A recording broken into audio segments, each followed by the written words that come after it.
This is Anthony Richardson, and you're listening to RosterWatch. This is AJ Brown, and you're listening to RosterWatch. This is Josh Allen, and you're listening to RosterWatch. Ladies and gentlemen, RosterWatch Nation, welcome back to the epic RosterWatch podcast, brought to you by RosterWatch.com. My name is Alex Dunlap here with Cody Carpentier and the Trash Man for the Week 10 waiver wire edition of the show. We got to tell you right off the bat that the show is brought to you by Underdog Fantasy. Make sure to go to Underdog Fantasy and use promo code ROSTER for a 50% deposit bonus up to $250. You can use our free picks every week that we post on Fridays up on the site. We're hitting at 61% on the year as far as the pick'em entries. So you can use them. You can fade them. I wouldn't fade them, but you can if you want. But just make sure to go to Underdog Fantasy. It's a fun place to play, especially as the season now. We're getting kind of towards the end of it, and you need to familiarize yourself with how to play the pick'em game for as we get into the NFL playoffs and stuff like that to keep on gaining your action. It's a lot of fun over at Underdog Fantasy. All you do is look at the projections. You choose higher or lower for each player. So it'll say, Tyreek Hill, 73.5 receiving yards, and you just say, I think he goes higher. Right, you make a couple of those, you put them all together in one entry, and you can 5x, 10x, 25x, 100x your money, depending on how much you put in there. So go to Underdog Fantasy, use promo code ROSTER. Again, you get a 50% deposit bonus up to $250, and you help us out a ton. Underdog Fantasy, promo code ROSTER. All right, boys. Week 10, I hate the waiver wire this week. I don't think it's any good. But there's always something to be done. Trash Man, if you think that there's a number one target this week, would you say it's Quentin Johnston? That's the closest thing to a number one target I can think of. I mean, I guess as far as running backs go, I mean, I don't know. Khalil Herbert seems like he could be sneaky to me. Okay, so maybe we should just talk about some of the trade deadline fallout. So, all right, we just got word that Zach, maybe say a little prayer for Zach Moss based on the wording of what they say that he's out for at least the rest of this season. Meaning, I guess that means it's like, and it's a neck. So I remember that neck. So you hope for the best for him, but it could be something where he's, we might not see him play again, based on the wording of the original report. So no more Zach Moss. So obviously, everybody danced in the streets if you have Chase Brown, but then all of a sudden Cincinnati sends the Bears, a 7th round pick for Khalil Herbert. And I don't think that Khalil Herbert, I think Chase Brown has looked good enough. Gosh, he looked good enough, these last couple of weeks to where you feel like, he's definitely earned the lion's share of touches moving forward. But they did from the very beginning of the season, Trash Man, the Bengals did say that they wanted this to be a committee. Khalil Herbert, the Bears hate him, but I don't know. A lot of teams hated Zach Moss, and then he goes to Indy and shows what he could do. And I don't know. Teams hated Kareem Hunt, and it's like a top 5 back right now. So I remember specifically like wish casting a Herbert or a Roshan or somebody going to Dallas, right? We wanted, Cincinnati was brought up in those, like there's a lot of these situations, especially with backs. I think we respect Herbert to a certain extent. So I think it's interesting. He's super efficient. He's one of the most efficient backs as far as, what he gets per carry. But it'll be interesting to see what he can do there because I think he does what Chase Brown does, but I think he's arguably a better in between the tackled runner than Chase Brown. I think Chase Brown is. You guys know I hated him as a prospect. I liked his film from Illinois. I just thought at the Senior Bowl. You guys were there. It's like, and I can't keep on waiting this Senior Bowl. I will never forget Chris Rodriguez's Senior Bowl. Like, I'll never get on with that guy. Back-to-back years, Rodriguez and Brown was just brutal. but I think Chase Brown, I've seen enough on his college tape and seen enough in the NFL to where, he's going to be 1A there, I think. But Khalil Herbert should be picked up. Would you use a number one waiver priority on him? I'm sitting in a couple of these with the number one waiver priority, and I'm not gonna fire it right now. No. I feel like it's one of the few situations where a guy could come in and get pretty significant carries, right off the bat. And like you said, this waiver wire kind of sucks. There aren't many other guys I would rather have off of this waiver I'm wire. just saying I might want to keep my powder dry till next week and see if there's some kind of injury or, Yeah. But if you're, there are a lot of, I've been poking around in some of my leagues today in one league where I just need a win this week. And, and I'm short on wide receivers. I don't think I'm going to have Chris Olave. I think JSN's on bye. There's all this stuff going on, right? And I just see a bunch of my league mates are kind of in running back hell right now. And so if you're in one of these teams that's in running back hell, I think you can maybe make a higher priority to pick up Khalil Herbert there. He's a pretty talented guy. And obviously that's an offense that's conducive to running back scoring. And, anything happens to Chase Brown, all of a sudden you probably have a guy that we're going to have to rank in the top 15 every week, based on the other players they have there and how they're not going to use them. In the chat, there are a couple of questions. If you guys have questions about who to drop, I will add them to my list here. I see somebody's asking about Dak. Well, I'll say real quickly about Khalil. One last thing is I don't think people are going to be spending a lot of money on Herbert or trying to get him. Right. And you can go look at the waiver wire cheat sheet. You can see exactly what we recommend for the exact free agent allocation as far as your budget bid. But I'm talking specifically about burning a number one waiver priority. Yeah. I'm not sure I would do it unless I was in a kind of a running back pickle. And there are some guys that are in running back pickles this week. So Khalil Herbert, Cody over Quentin Johnston for you this week, or is it just kind of depending on what you need on your roster? I guess I lean. It does kind of depend on what's on your roster. I think I would go a different angle at running back towards the end of the year. I generally just always do. I want the younger, more explosive guy. So I guess if you're giving me those two options, I'm just going to probably assume Quentin Johnston. I kind of agree with Trashman. This offense I didn't think Quentin Johnston in first game back against the Cleveland defense with Denzel Ward and stuff out there. I didn't think he was going to do anything. So seeing him kind of bounce back to what Harbaugh kind of pushed him into at the early part of the year, I guess I'd rather have Johnston than Herbert. The other news, so Mike Williams to Pittsburgh, yep. And then Jonathan Mingo. One of the worst trades of all time. To Dallas. Dallas is idiotic. Dude, they get trash, man. Your Cowboys gave up a fourth rounder. If there's a silver lining, I did like Mingo at the Senior Bowl. Brother. He's not better than Tolbert or Brooks or Flournoy right now. I'm just saying, if there's a silver lining, I did like him at the Senior Bowl. But trash, man, there can't be a silver lining. Your fandom likes him. This is regardless of whether he was a Cowboy or not. This is way before that. Dak is going on IR, trash, man. That's what Jerry Jones said earlier this morning on 105.3 The Fan. The Cowboys season is over. Mike McCarthy's tenure there is over. They're gonna have to tear this thing down and try and build it back up and try and do it the right way and keep Jerry from meddling.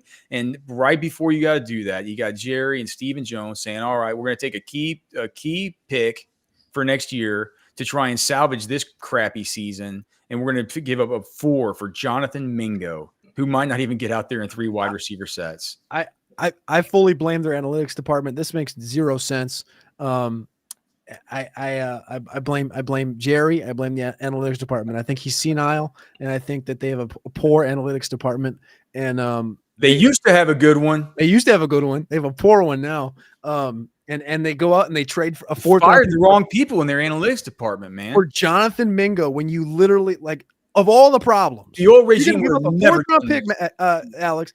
You give up a fourth round pick for Raheem Mostert, for some other donkey that can play running back where you actually need some pop, or maybe an offensive lineman or something. Not for Jonathan Mingo when you. Yeah, it's kind of it doesn't really make sense. Cooper Rush to Jonathan Mingo plans for a late season surge. The thing is, and I'm gonna say this because to me, it makes no sense for anybody to make any angle on Mingo right now. Is if Dak was the quarterback, I think we trust Dak enough that if CeeDee Lamb potentially misses a couple games or something, you could believe in your head that Dak is probably smart enough and good enough as a quarterback to get the ball out to the best receiver or the most open guy, and he can probably find Mingo, even though Mingo isn't going to have been in this offense long enough over the course of the next 3 weeks. I have zero belief that Mingo's going to come in, pick up a playbook, connect with Cooper Rush better than Rush has already connected with Ferguson, Dowdle, Brooks, and Tolbert, to where you're going to get anything out of Mingo in the next month. Yeah, man. We'll see. I mean, I'm certainly, for me, that's a 14-team league, not even running to the waiver wire kind of thing. You know what I mean? Do we have Demarcus Robinson maybe a little bit low on here? I think Puka. What? Puka's going to play. Yeah, but I mean, Demarcus Robinson's had the guy's. He's been scoring. That's coming off like a 28-point monster game. I don't know. Well, that's because Puka was out, and then prior to that, he had that 2-score game. But what did he have, like 30 yards otherwise? I'm not. Let me look and see. I just know I'm not going to chase touchdowns. Like Puka was unfairly disqualified from that game. That wasn't a punch. First off, he's also got the hamstring or the leg injury that he was playing through. So hopefully that gives him another week to ramp up. I just don't think that the situation is, at least with these guys healthy, is going to give you anything. Now, if something pops up in any given week, you definitely need to pivot towards it. But I don't think you go out and spend anything on Demarcus Robinson and depend on that on a weekly basis. So somebody's asking in the chat, Jesse's asking, would you rather pick up Johnston or Robinson? Wonder which Robinson he's talking about. Probably Demarcus Robinson. I'd pick up Quentin Johnston. I pick up the guy that looks like he's probably the number one on his team. I hate to say it, but when Quentin Johnston's been out there, I need to dig in this week on more about exactly what it is. But I mean, aside from just Justin Herbert just looking so much better. I was right. There was some latency there. Yeah. But I was right about it. What are you right about what? Quentin Johnston. Oh, okay. Yeah, you were right all along. Okay. Well, he's had 2 games this year. He's had 2 games this year into the top 36. Yeah, but I mean, when he does, like, here's the thing, Cody. It's like, but we can take those and if we can extrapolate it forward, that the Chargers offense does seem to be changing to more of a more passing over expectation, and we have to as far as their pass rate, like, I need to look into it. I haven't gotten into the stats for the rankings model this week or anything yet, but it feels like if they're shifting their philosophy a little bit, and if they do, I think it's not only gonna help Herbert, but I think it's obviously gonna filter down to McConkey, and I think to a certain degree Quentin Johnston. And Quentin Johnston looks like more of like the true number one. I mean, and I think Harbaugh got in there and he's like, dude, this guy's our old, like, he wasn't part of my regime or whatever, but I mean, he was a number one pick, right? And I think he probably remember. Did Harbaugh play against Quentin Johnston at TCU in the college football playoff? Yep. Yeah, I mean, so I just game. Yeah, I think that there's just a little bit of energy there, and if it were me and I needed a wide receiver this week, who do the Chargers have? So the Chargers have Tennessee. That's actually been really, really tough, but L'Jarius Sneed is a little bit banged up. We're not factoring anything in with that this week right now. He had a super sick 6 for 163 and a touchdown, and they beat Michigan 51-45. No wonder he loves him so much. Yeah. I mean, just looking at back to Robbins, looking at him, just like he scored these 4 touchdowns in these past 3 games. But I mean, like, prior to week 9 when Puka went out, it was 2 catches for 35 yards and 2 touchdowns, 1 catch for 9 yards. Game before that, he got a touchdown, but again, it was 3 catches for 28 yards. So it's super touchdown dependent. Whenever I look around and I always search on X for people that, for like people that others are talking about for waiver wire pickups. Seems like there's a lot of buzz this week around Jaylen Warren. I guess he's fallen under 55%. Like, I don't know. We were never into him with the cheat sheets. We've never been into him in best ball. We've never, like, everybody always cites the advanced statistics, and it's always just like, well, it really doesn't matter. No matter who the offensive coordinator is. I think like Mike Tomlin just kind of throws down a gauntlet and says Najee's our guy. These guys have been, everyone's been wish casting this Jaylen Warren thing for 3 years. The last couple of years I've went there for training camps, it's, all the reporters, what I tell you every year, all the reporters. Bo Marchiani ask if you're ready to see these thunder thighs. Yeah, we want Jaylen. And it always comes down to, well, what does Mike Tomlin want? Not what do you want? Not what do the fans want? What does Mike Tomlin want? And he always wants Najee. And he always is very efficient. That's what they always ride on, is Jaylen Warren's just very efficient. Well, guess what? They went out and got Cordero Patterson. Cordero Patterson's taking away snaps when he's healthy from Jaylen Warren, and he hasn't been healthy. But I think it's the writing's just on the wall, point blank, period. The running back, I'll tell you what, the running back I want to know what y'all think about is Trey Benson. Trey Benson, I knew it. He looks very good. Yeah, well, he does. Whenever he gets the ball in his. I remember watching that game and I was like, "Oh, that's not Amari DeMarcado." Yeah. You know what I mean? I was like, "What?" Amari had a great game too, though. What? Amari had a good game too, though. I get it, but Benson in on what was it? Okay, so 28% of snaps. He had 1 target, 9 touches for 55 total yards and a touchdown. DeMarcado, as I'm making fun of him, had 2 targets, 6 touches, 80 yards and a touchdown, but didn't look the same as the one Trey Benson run, or was that a run after catch or a run that was kind of right up the middle, the big explosive? I don't know, but he looks sleek. He looked man. He does definitely. I don't remember this from the pre-draft process. I guess we didn't see him play in person. I guess he kind of has like Delvin Cook, like lower legs, like calves and knees, like kind of slender, but very sleek while running the ball, which I don't think of when I think of Benson. I think of a more, bricked up dude. But he definitely looks, the weird thing is like kind of like the same Najee conversation with James Conner is like Connor's going to get those opportunities, but I mean, his opportunities dropped. The game kind of got out of hand, but his opportunities dropped from 81, 85% of snaps the last 2 weeks down to 49% this week. And he's still efficient, still was a top 20 week in fantasy, but definitely I think that's the one I'm going towards because he's the rookie. He's better. He's obviously a 4.39 athlete. That's the angle I'm going to take. But I want to definitely continue to monitor it. If that snap share kind of stays in that similar ballpark, I think we're going to get more and more. I mean, but then there's somebody like Keaton Mitchell too, who I think, it could potentially. He's shown that it only takes him 6 touches to be fantasy relevant. And my only problem is the Ravens extended Justice Hill. We've talked, I mean, at the combine where, the combine. Oh gosh, I can't believe I'm forgetting his name. What's the name of the new GM they have there? Ortiz. Ortiz. Yeah, was saying like he's a dude who is. He's the one in Los Angeles. Oh yeah, DaCosta still. Oh yeah, I'm sorry, Eric DaCosta.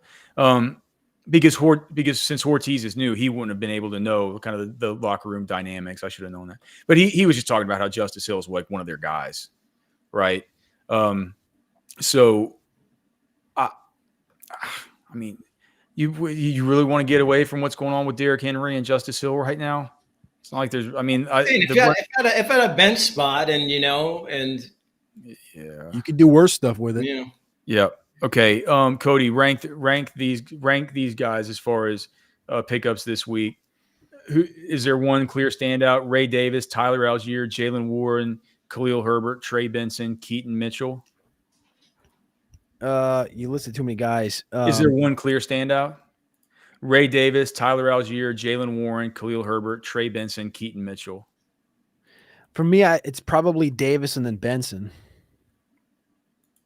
You don't like just the possible standalone value of a Tyler Algier? He's actually not been just a bad kind of just bottom of the bench. Maybe put him in if you need to. That's not what I'm looking for. Yeah, I'm not looking for that. I'm looking for upside. Davis is playing with Cook right now in a great offense. Arizona's leading that division. That division is going to be competitive, for the rest of the season, which is what I want out of my fantasy games. I want every game to be competitive. And we have Tyler Sperry in the chat that keeps saying he's worthless unless Connor gets hurt. And look, I get it. That's kind of the point. That's the whole point. I'm This playing for upside. I'm not playing because my team's dead right now. I'm playing because if something happens in the stretch. We're here playing fantasy football, man. This is how we got to manage our rosters. We got to have these assets on our bench just in case. So I mean, and it's usually only a matter of when for Connor. To a large degree, that's you could say that's kind of true historically. But before y'all play your game, can I ask about Nick Westbrook-Akine? Sure. To me, somebody asked about Khalil Herbert or Nick Westbrook-Akine this week and rest of the season. I would say, who does Tennessee have this week? Tennessee has. Doesn't mean they suck. It doesn't really matter. They're going to lose, but they're going to be throwing the football. And no, they're going against the Chargers. At the Chargers. That's fine. Like Hopkins is gone. Boyd only. So Westbrook had twice as many routes as Boyd. Ran the same amount of routes as Ridley.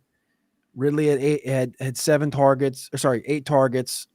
Akine had 6, 4 and 4 the last few games. Like we've seen Akine do this in fantasy. A couple of years ago, he had a couple of. I can't remember what year was it. 2 years ago. Oh, it was last year, whatever week that was, man. Westbrook-Akine broke the slate with like a 40-pointer. Yeah, like he's shown that he can do it. And if Rudolph's going to throw the football to him, how long is it going to be Rudolph? That's my question. You're going to put Levis back in there, and Westbrook-Akine, just like the rest of them, goes to total dust. I mean, I'll be honest with you, dude. I'm not putting him back in there. If I'm Callahan, who gives you a better chance to win? Right now, it's Rudolph. Yeah, I think I would probably take Khalil Herbert rest of the season over Nick Westbrook-Akine. Yeah, I guess it depends on what you need to put the rest of your roster, but sight unseen, yes. Any other players that you guys want to highlight? Just any? I mean, people. I mean, the Coker thing from last week. I understand it kind of fell on its face, but do we expect this same stuff from Jatavian Sanders? Like, I think so. I think it's going to be funneled straight to Jatavian. I mean, you can't convince me this Xavier Legette crap. Like I've said it, the guy can't stay healthy, can't stay on the field. I'm not going to touch him probably the rest of his career until he can prove to be he's healthy. But Sanders looks like the real deal. He looks legit. I feel like tight ends for bad quarterbacks are always a pretty safe option. The thing was always going to be with JT Sanders is here's the thing, guys. JT Sanders is he needs to get pushed to really work hard. It's just, I mean, that's been the knock on him the whole time at Texas. And you saw it in his pro day. Anytime a guy gets like 7 reps on bench and does a 28-inch vertical or whatever, it's like he just didn't work. He didn't prepare for pro day. Like I think it just took him a little while, but he's got such God-given natural talent. Go back and go to YouTube and watch his high school state championship game there in Jerry World, where he's not only wrecking things on defense, but he's also, people at Texas, like recruiting fans at Texas, wanted this dude to be an awesome outside linebacker and stuff. Like he's a dynamite athlete. If you look at his last 4 games, 3 out of those 4 games, he was 1 yard away from hitting 50 yards in his last, 3 or 4 games. Yeah. So, I mean, definitely. Yeah. I think he should be picking up JT. Should we move him up a little bit on this sheet? Yeah. Because here's the thing. He needs to go. I'd rather pick up JT Sanders than Mike Gesicki because talk about turning to dust. Gesicki turns to dust whenever T. Higgins comes back. This was very obvious. That's why we played him in all the DFSs. We talked about it on the show. When there's no T. Higgins, Gesicki's targets went up. What was it we talked about on the show? Like 8% target share increase without T. Higgins. It's like a lock every single time. Eric All also tore his ACL, and he's been getting targets every single week and routes. They're just gonna start throwing it more to Drew Sample. Well, you got to be incompetent to do that. But I honestly, I'll be honest with you guys. I think I like the grouping the top 5 tight ends Actually, maybe not top 5. I don't really love Henry, You don't love Henry, but I May? like He's been lighting it up with May. I like Taysom and Jatavian. Maybe more, and this is not like 1v1, but I think just in context of probably value, I like Jatavian and Taysom maybe more than anything else on the entire sheet. I kind of do too. All right, so we'll make that update afterwards. I mean, Hunter Henry, either 50 yards or a score in 3 of his last 4 games, at least 50 yards and a score in his last 3 or 4 games. There's some decent waiver wire tight ends out there, right? Yeah. I think Drake May loves him some Hunter Henry. Yeah. Hope he picked up Kate Otten. I don't know how long that thing's gonna last. But. Dude, my brother texted me today and he's like, I'm gonna make this trade because Kate Otten's available in free agency. And I said, available? What? Yeah. Available? Yeah. What world? All right. So we'll make those adjustments on JT Sanders and Taysom Hill, then get this waiver wire cheat sheet up, podcast posted, etc. It'll be up at RosterWatch.com for our pro members here as soon as our web guy gets it up when we get done with the show. All right, Trash Man, you ready to play the game? Can you drop them? Yes, sir. All right. I'm going to ask that one when I get to the tough ones. That's a tough one. All right, here are the easy ones. Antonio Gibson. Yes. Dontavian Wicks. Yeah. Cole Kmet. No. Huh, really? Why? I think that offense, I looked at their schedule recently, and they've got a cupcake schedule coming up the second half of the season. I think that offense is going to start to produce. The Bear, dude. The Bear. It might be good for fantasy, but I think they're going to lose all. They still have to play both of their division opponents each twice. They got to play Green Bay twice. They got to play Detroit twice. They got to play Minnesota twice. But those are all teams you can throw on. Well, at least you can throw on Detroit and on Minnesota. Unless you're Joe Flacco. Dak Prescott. Yeah, you can drop that. Keon Coleman. Yeah, you can drop him. Somebody's asking, can you drop Romeo Doubs? Nope. He's had a good couple weeks, decent couple weeks, right? I feel like of all those, outside of Jaden Breed, I feel like he's a guy you can depend on in that offense. No. Here are the ones that I thought were kind of hard, Trash Man. Devin Singletary. You can drop. I've been thinking about dropping him. I got Tyrone Tracy too. I can't keep both of them on my roster. Alexander Madison. With Zamir White working back in. Oh. I hate that offense. You can drop him. Somebody asked Raheem Mostert. No. Travis Etienne. No. I feel like he's getting back in there. Same side of the coin. Other side of the coin. Tank Bigsby. No, I wouldn't drop him either. Hadn't been very good. I think the game script largely dictates what Bigsby's going to do. Keenan Allen. No, he was the Chicago's most targeted receiver this past game. He was? How did he not get anything done? Yeah, I didn't realize he was there. He led them in targets. That can't be true? I'm sure it is. God, he caught 4 balls on 10 targets. Yeah. He's not the same old sure-handed Keenan Allen either. I watched him drop a couple, hit him square in the hands. Xavier Worthy. I wouldn't, but you could. Don't drop Worthy. We're finally here. It's a thing. Somebody asked it, and I can't say it's like, can you drop Jalen Waddle? No. This is Anthony Richardson. You're listening to Roster Watch. This is AJ Brown, and you're listening to Roster Watch.